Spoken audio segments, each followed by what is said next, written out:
रामपुर नामक गांव में सतिया नाम का एक हलवाई रहता था।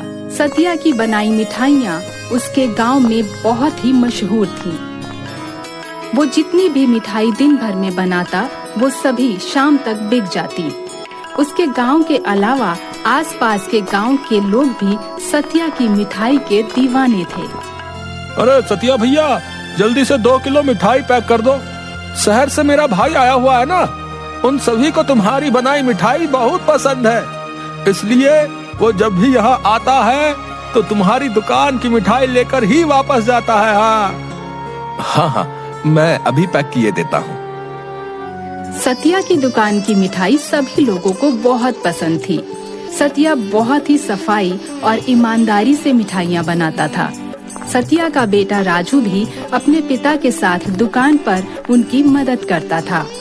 एक दिन सतिया की दुकान पर पास के शहर से मनोज नाम का व्यक्ति आता है। अरे वाह भैया, तुम्हारी दुकान की मिठाई का तो कोई जवाब ही नहीं। शहर में मेरी भी मिठाई की दुकान है, परंतु तुम्हारी दुकान की मिठाई का स्वाद तो लाजवाब है। शुक्रिया साहब। मेरी भी मिठाई की दुकान है, परंतु तुम ऐसा गजब का स्वाद कहाँ से लाते हो, हमें भी बताओ। साहब, मैं सारी मिठाइयाँ शुद्ध देसी घी में बनाता हूँ और घी भी मैं खुद ही घर पर बनाता हूँ। मेरे पास अपनी गाय है, उसी का दूध निकालकर शुद्ध देसी घी और खोया तैयार करता हूँ और उसी से सारी मिठाई बनाता हूँ साहब। अच्छा, तो अगर मैं तुमसे रोजाना 20 किलो मिठाई खरीदना चाहूँ तो क्या तुम बना सकते हो? मेरे पास जितना शुद्ध घी होता है मैं उतनी ही मिठाई बनाता हूँ और वो सारी तो मेरे अपने गांव में ही शाम तक बिक जाती है। उससे ज्यादा मिठाई बनाना मेरे बस की बात नहीं है साहब। सतिया का बेटा राजू भी उन दोनों की बातें सुन रहा था। वो थोड़ा लालची किस्म का लड़का था। मनोज के जाने के बाद वो अपने पिताजी से बोला, पिताजी, वो व्यक्ति हमसे 20 किलो मिठाई रोजाना लेना चाहता है, तो आपने मना क्यों कर दिया? सोचिए, उसको इतनी मिठाई बेचने पर हमें रोजाना कितना फायदा होगा। बेटा, तुम जानते हो कि मैं शुरू से ही अपने हाथों से बनाई शुद्ध घी की ही मिठाइयां बनाता हूँ। अब जितना शुद्ध घी मेरे पास होगा उतनी ही तो मिठाइयां बनाऊंगा ना। परंतु पिताजी, हम बाजार से भी तो देसी घी और खोया खरीद सकते हैं ना, फिर हम ज्यादा मिठाइयां बना पाएंगे और ज्यादा मुनाफा कमा पाएंगे। सतिया एक सीधा साधा व्यक्ति था। उसने कभी भी मिलावट या ज्यादा कमाने के बारे में नहीं सोचा था। बेटा, हमारी मिठाइयाँ इसलिए इतनी मशहूर हैं क्योंकि वो घर के बनाए शुद्ध घी से बनती हैं। अब बाजार के घी पर मैं भरोसा नहीं कर सकता बेटा, पता नहीं उसमें कितनी मिलावट हो।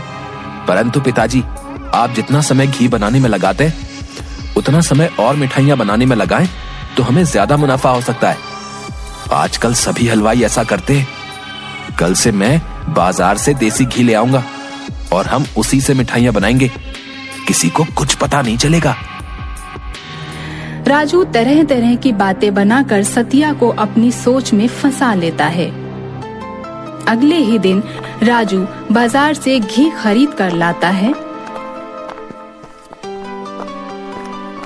पिताजी, मैं देसी घी खरीद लाया हूँ। आज आप दुगनी मात्रा में मिठाई बनाने की तैयारी करें और मनोज को भी 20 किलो मिठाई देने की बात पक्की कर लें। राजू जैसा कहता जा रहा था, सतिया उसकी बातों में आकर वैसा ही करता गया।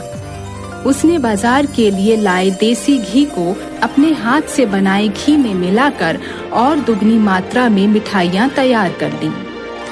मनोज मिठाई लेने के लिए सतिया की दुकान पर आया। भैया, क्या हमारा ऑर्डर तैयार हो गया है?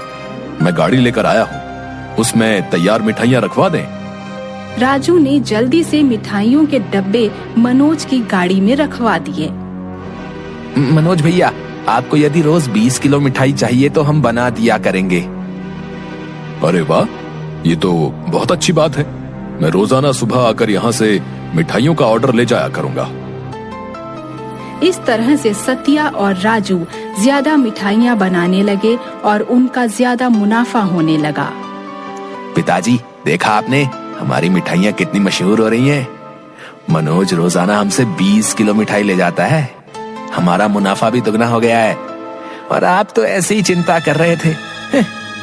देखा, स्वाद में कोई फर्क नहीं आया। सभी लोगों को आज भी हमारी मिठाइयाँ उतनी ही पसंद है। हाँ, तुम ठीक कह रहे हो बेटा। मैं बेकार ही इतनी मेहनत करता रहता था। घी बनाने में, मिठाई बनाने में अब मुझे कितनी मेहनत लगती थी। अब बाजार से घी लेकर हम आसानी से मिठाइयाँ बना रहे हैं और ज्यादा मुनाफा कमा रहे हैं। सतिया का काम